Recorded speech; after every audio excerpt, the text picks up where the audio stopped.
கிறிஸ்துவுக்குள் அன்பானவர்களே, இந்த நேரத்தில் இந்த காணொளி மூலமாக உங்களை சந்திப்பதில் மிக்க மகிழ்ச்சி. இன்று நான் கொடுக்க போகிற தலைப்பு பரிசுத்த ஆவியானவருடைய மகிமையை குறித்து நாம் அறிந்து கொள்ளப் போகிறோம்.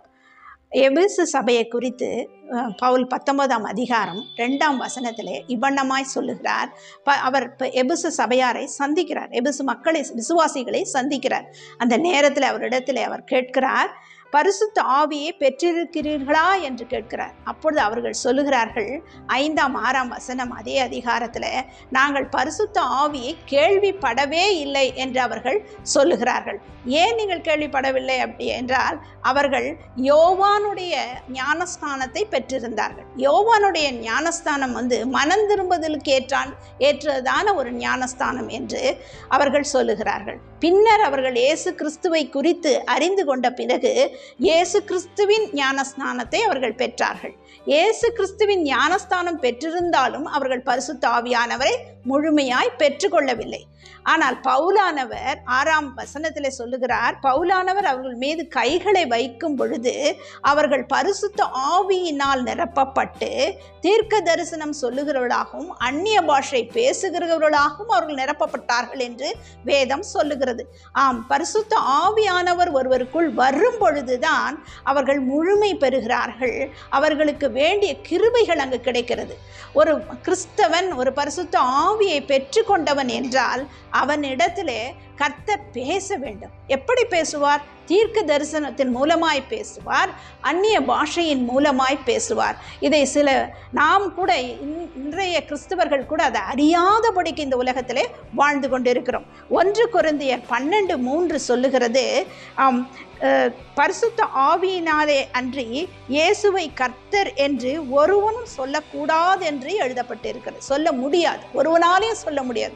பரிசுத்த ஆவியானவர் நம் கூட இருந்தாதான் இயேசு கிறிஸ்து தான் கர்த்தர், அவர்தான் நமக்கு மரிக்க வந்த ஆட்டுக்குட்டி என்பதை உணர்ந்து கொள்ள முடியும். இல்லை என்றால் யாராலையும் அதை உணர்ந்து கொள்ளவே முடியாது.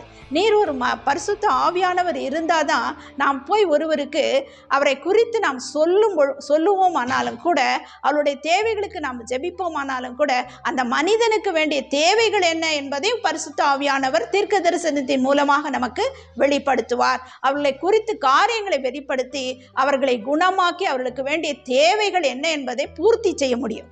நாம் பரிசுத்த ஆவியானவரை பெற்றுக்கொண்டோமானால் சகல நன்மையினாலும் நாம் நிரப்பப்படுவோம். ஏசாயா 11:2 சொல்லுகிறது, அவர் இயேசு கிறிஸ்துவின் மீது இப்படிப்பட்ட ஆவியானவர் இருந்தாராம், ஞானத்தை பலனை அருளும் ஆவியும் ஆலோசனை அறிவை அருளும் ஆவியும் கர்த்தருக்கு பயப்படுதலும் உணர்வின் ஆவியுமான ஆவியானவர் அவர் மேல் இருந்தார் என்று. அவர் மேல் மாத்திரமல்ல, இயேசு கிறிஸ்துவை ஏற்றுக்கொள்கிற நம்மேலும் அப்படிப்பட்ட ஆவியானவர், இந்த 7 வரங்களை உடைய ஆவியானவர், 7 அழுத்தமுள்ள ஒரு ஆவியானவர் நம் மீது இறங்கக்கூடியவராய் இருக்கிறார்.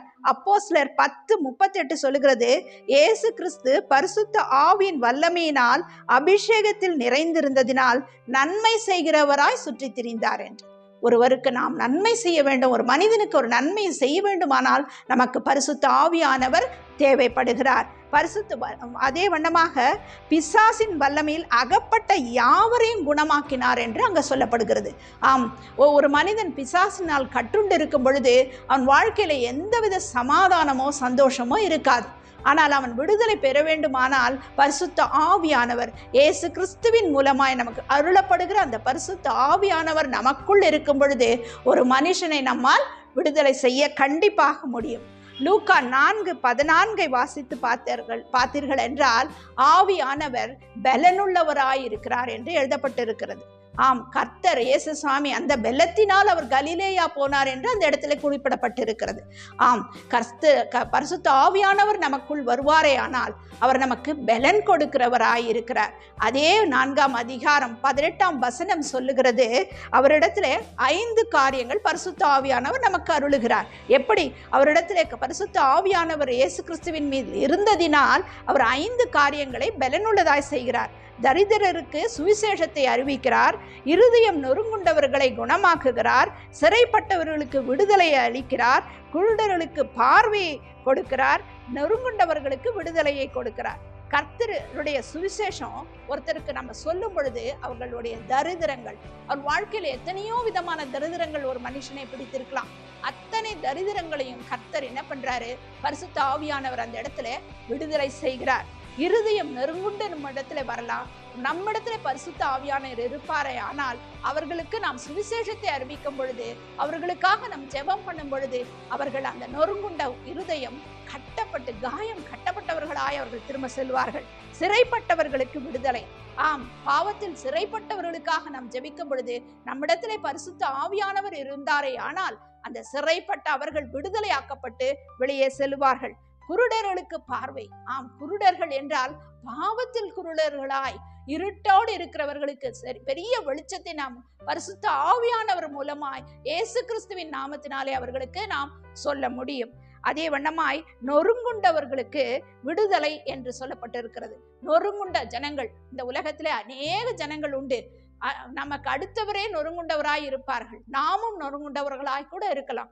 ஆனால் நமக்கு எல்லாருக்கும் விடுதலை கொடுப்பது இயேசுவின் நாமம். அந்த இயேசுவின் நாமத்திலே பரிசுத்த ஆவியானவர் நமக்குள் வரும் பொழுது அந்த நொறுங்குண்ட இருதயமும் கட்டப்பட்டு விடுதலையாக்கப்படும். இப்படியாய் பரிசுத்த ஆவியானவர் எத்தனை மேன்மையான காரியங்களை நமக்காக செய்கிறபடினால் நாம் ஒவ்வொருவரும் பரிசுத்த ஆவியை பெற்றவர்களாய், முழுமை பெற்ற ஒரு கிறிஸ்தவர்களாய், முழுமை பெற்ற ஒரு அப்பா இயேசு கிறிஸ்துவை விசுவாசிக்கிறவர்களாய் நாம் மாற வேண்டும். இதுதான் இந்த பரிசுத்த ஆவியானவருடைய கிரியையாய் இருக்கிறது.